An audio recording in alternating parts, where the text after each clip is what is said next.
Good evening, everyone, and welcome to KingPittDawg Racing.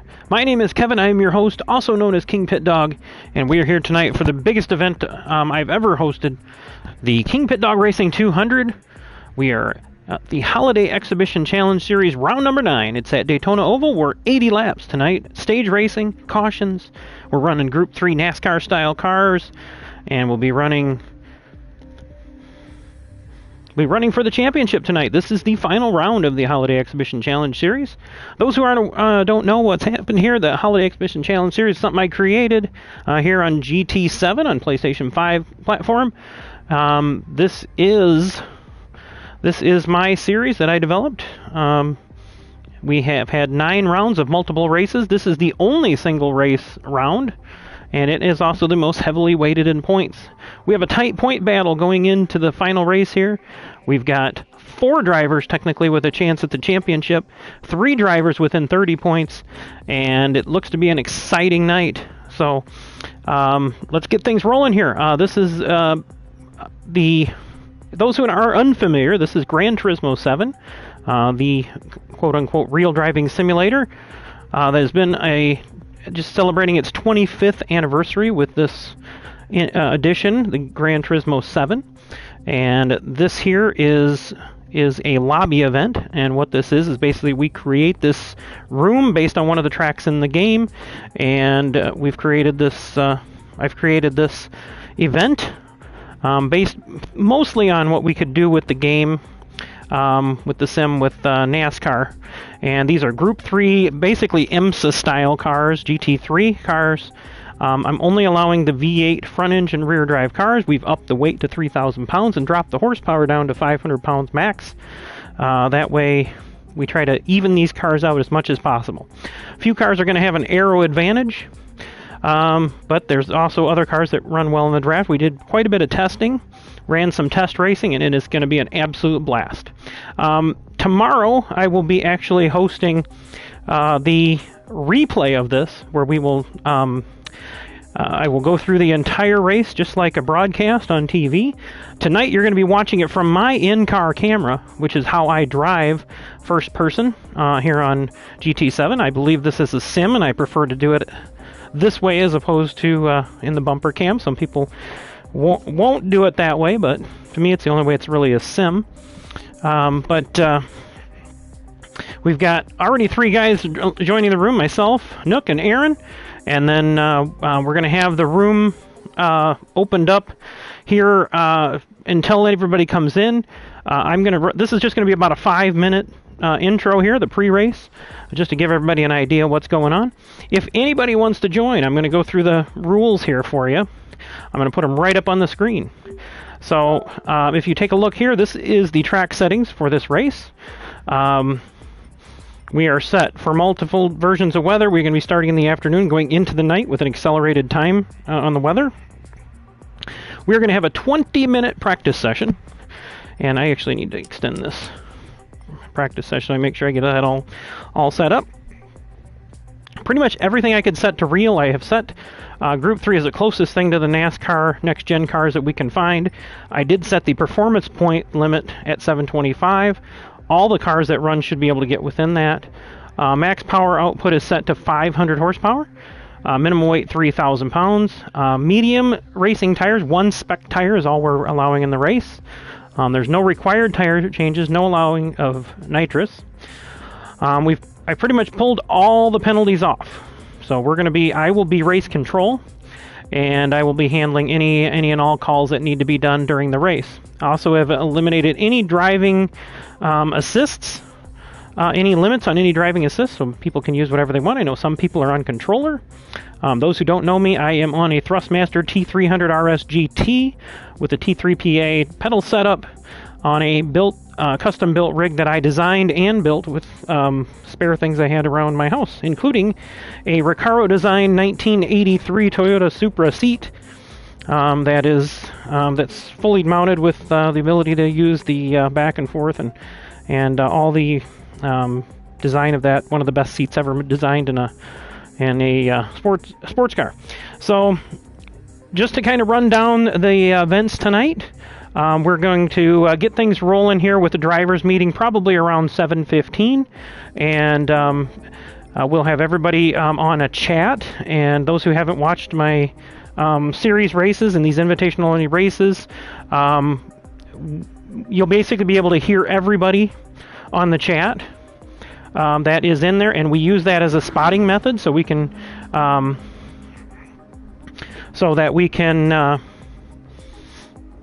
communicate and spot for one another and make sure that try to keep everybody out of trouble. It is very difficult to see in a sim, just like it would be in a real car, what exactly where the other cars are next to you. You don't get that feeling of the wind, and you don't have that seat of the pants feel. But you do get, those who have force feedback do get that feeling in the wheel. You get to feel every bump and dip, and when the car starts sliding, you can feel when the tires lose grip and things like that. As far as the schedule of the event, again, we're gonna probably go till about 7:30 with just some light practice and that. I'm going to do minimal practice because I don't want to have to change my oil on the cars, because I can't leave the room because I've created the room.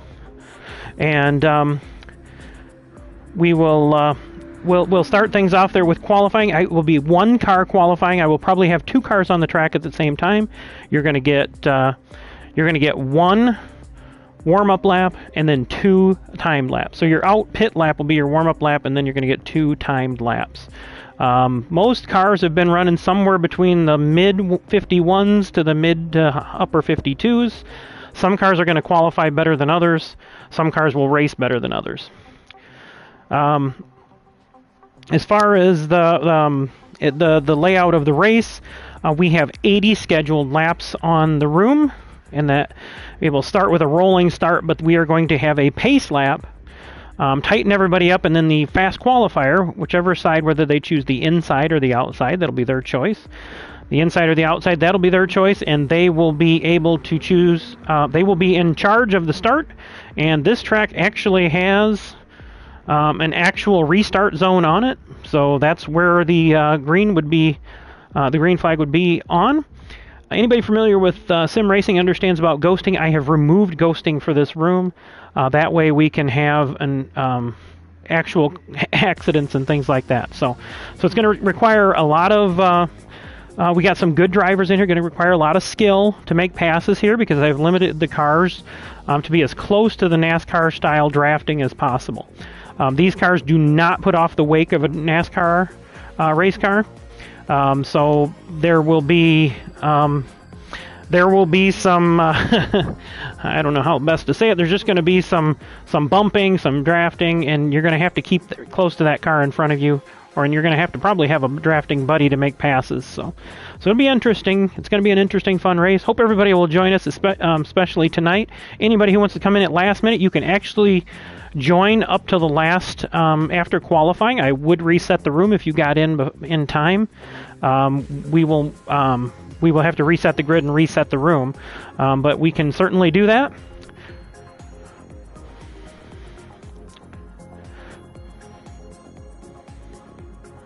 It looks like we've got 5, 6, 7, 8, 9 people in the room right now, and trying to think of who else am I missing? Somebody? Judge, Nook. I feel like somebody's missing. Zippy's in.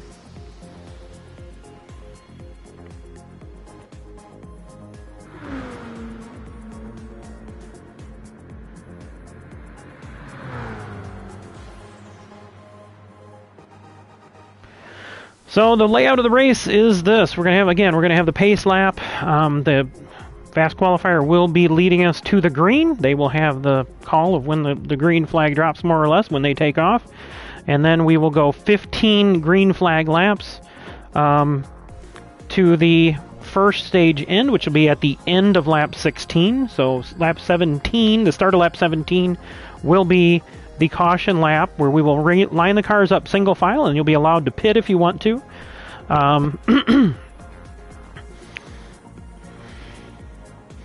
If you do pit, you will have to go to the back behind the cars that stayed out. It'd be just similar to like lining up on NASCAR. I may have the guys speed up to get past the end of pit road, just to make sure nobody has an unfair advantage there. I don't even think it would let you do that, but I don't know. So at this point, that would be the end of stage 1, or caution 1. We get 1 to go coming around by my call. And then on the backstretch, we will have the backstretch right about midway, the Daytona Super Stretch over there. We're going to have a choose rule. So you can choose the inside or outside, and then you line up that way. Again, you can choose to stay behind somebody you're drafting with, or you can move to the outside and try to gain some spots. I will say during testing, running the outside is going to be harder to make a pass unless you have some help. So that's that, and then we'll come around. It'll be on lap, to start lap, I think it's 19. Let me just double check that. Yeah, so it'll be the start of lap 19 is going to be the green flag. And then we're going to go 25 laps up to the end of lap 43. And then we'll get through the same caution, 2-lap caution process, the same crossover, whatever you want to do for the choose rule. And then we will run the last 35 laps without any interruptions. The cars, just so everybody knows, the cars go about 18 to 20, maybe 22 laps in the draft without fueling. Tires are probably not going to be an issue. Saw very little tire wear. Someone could take tires if they wanted to. I think the car might handle a little better, but I'm not sure if they'd make a big enough difference. So we'll run up to the end. As far as points go, this race is heavily weighted on points. There's 5 times race points and 5 times any bonus points. Now, the way I do points here in the Holiday Exhibition Challenge Series, you get points for racing, you get points for being at the event, and you get some bonus points. This particular race, we are actually going to have qualifying points times 1. So however many cars qualify, the fast qualifier will get the amount of points that there are cars. So right now we've got 2, 4, 6, 8, 9 cars, so they would get 9 points for qualifying first, plus a bonus point, the normal bonus point I'd have for qualifying, being fast qualifier, which is multiplied by 5. So you could win 14 points just off the bat by being the fast qualifier. Stage 1 will have 1 times race points. Again, if it stays as it is right now, it would be 9 total cars, or 9 total points, and then that would multiply by 5.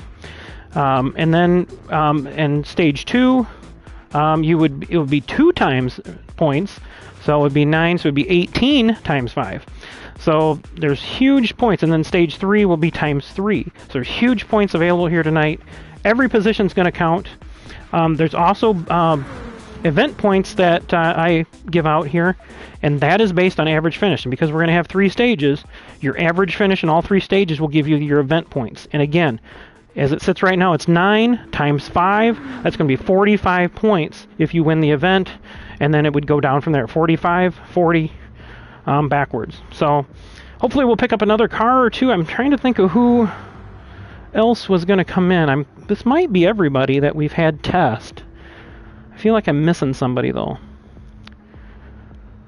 I can't put my finger on it, who I might be thinking about.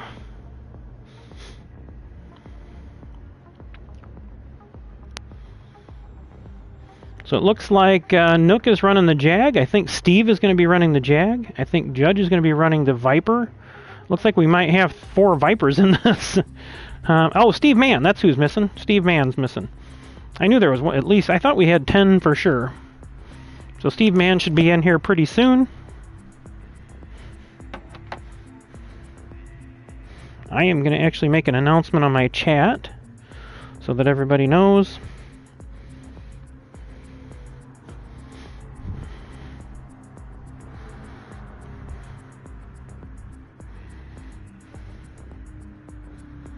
So everybody bear with me. I think I'm going to actually end this this preview stream here, pre-race stream, at about 10 after, and then I'll start the race stream at 7:15. We'll get in, get things settled in, get in the driver's meeting for the race, and then probably start qualifying sometime around 7:30 to 7:40 local time, Central Time, and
Also, have you seen the 4 cars from past Gran Turismos if they come back to GT7? I have not.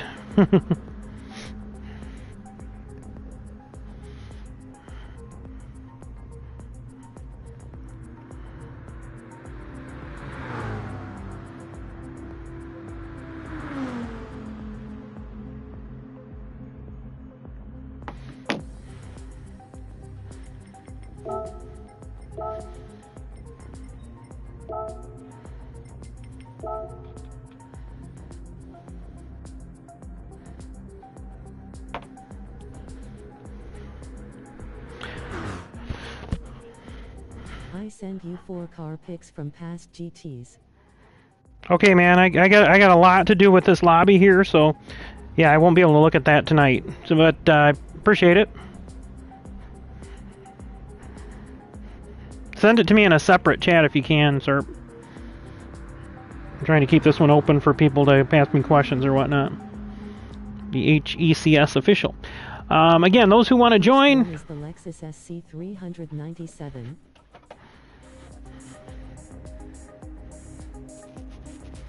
So this one, I'm going to go ahead and shut this stream down here in just a moment. Again, if you're coming on to the race, head in right now. We'll get you set up. If you need any help with the car setup, if somebody is coming in, here's what you want to do. You want to make sure you drop all of your downforce off. You're going to have ballast. You're going to have to have ballast.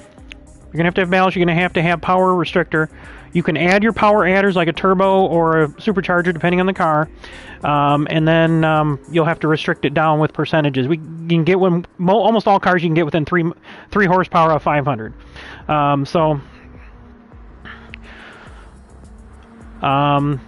What else? You're going to need fully customizable racing transmission. You're going to need medium tires, which you probably already have. But definitely need the fully customizable racing transmission. The room setting, the race setting, legal setting is 310. You can run whatever setting you want for the qualifying, but the room setting for the race is 310, and there are no individual adjustments on that. That is a spec, just like the 3,000 pounds and all that. That is your spec. So that is what I expect to be run on all the cars. That should even pretty much all the cars out. Some cars have some advantages. The Mustangs have an advantage in the draft and creating draft. I think the Corvettes are kind of like in between. They seem to draft well, and I think the Viper cuts through the air pretty good, and so does the Jaguar. The Viper puts a nice big hole in the air, as does the Mustang and the RCF. I think the Corvette has a limited slipstream to it, just because of the shape of it. But I think the other ones, I mean, it's not small. I mean, you stay within about 3 to 4 tenths, and you're going to be in the draft, and you'll close up pretty fast. So I think anybody wants to come in, you pick whatever car you want. If you want to go for something that's probably going to do both things very well, it'd probably be the Corvette. What is the 310 setting you were talking about? That's the fully customizable racing transmission, Bill. That's so let me show you. I'll go into my settings right here before I shut this stream down. So these are our settings. I'm on the Viper now, and I haven't driven this car yet. I just bought it this afternoon. So here we are. If you look over to the left, we got 3,000 pounds. We got 497 horsepower. And then if you go over here, my fully customizable racing transmission's on 310. That's the setting. If you're going to set a car up, take all your downforce off. I would get a... to be on it or can't go over. Yeah, during qualifying you can go over. Yeah, the reason I'm doing that is I want everybody on the same settings. So just make sure you got the fully customizable transmission, and then set it to 310 for the race. Again, body height, drop everything down. I would do what Steve suggested because it seemed to work better. Lower. What do you mean lower transmission? No, we're just doing just the full automatic set, just like the normal series. We're not even doing any manual adjustments. Just automatic set. Just automatic set it to 310. Once you automatically set it to 310, the manual adjustment goes away anyway. So, and then going through the settings here, I would lift just a little bit on the front, and then soften your springs up, and then put your camber about at 1, and then take all your toe out. You want the car as straight as possible.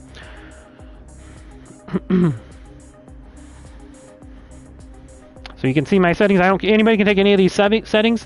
This car gets in just under my 725 room PP limit.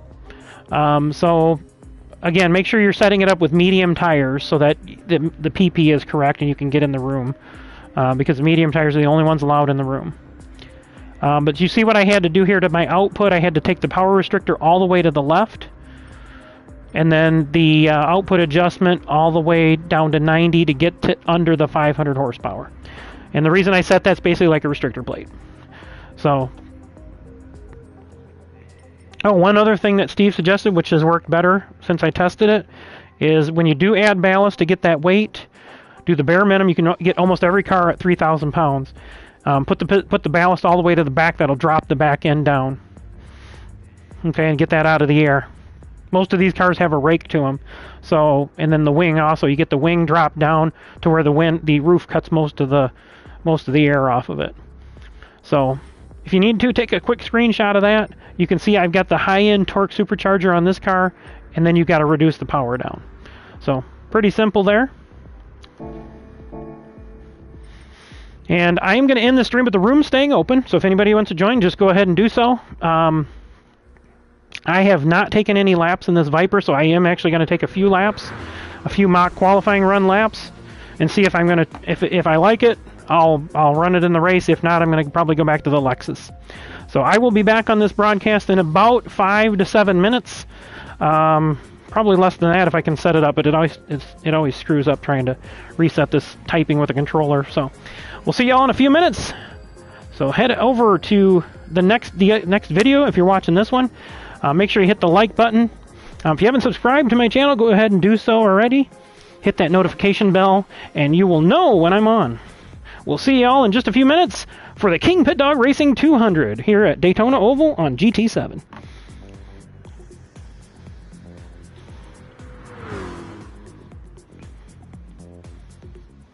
KingPittDawg. For my Canadian friends, oot.